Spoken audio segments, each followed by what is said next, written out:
ములుగు జిల్లా వెంకటపురం మండలం యాకన్నగూడె సమీపం రాళ్లవాగుపై వంతెన కుంగింది. భద్రాచలం ప్రధాన రహదారిలో ప్రయాణించే వాహనదారులు గుర్తించి పోలీసులకు సమాచారం ఇచ్చారు. అకస్మాత్తుగా చోటు చేసుకున్న ఈ సంఘటన కలకలం రేపింది.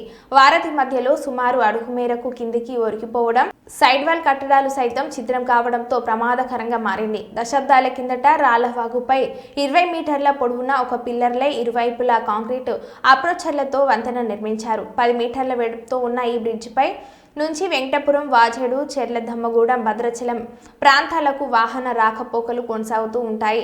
వంతెన కుంగిన సమాచారంతో పోలీసులు అప్రమత్తమయ్యారు. ఈ మార్గంలో రాకపోకలు నిలిపివేసినట్లు పోలీసులు నిన్న రాత్రి ప్రకటించారు.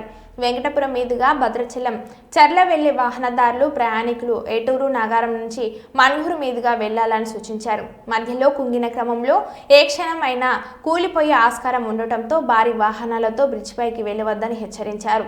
ఇరువైపులా బారికేడ్లను ఏర్పాటు చేస్తున్నామని ఆర్ఎండ్బి అధికారులకు సైతం సమాచారం అందించినట్లు పేర్కొన్నారు.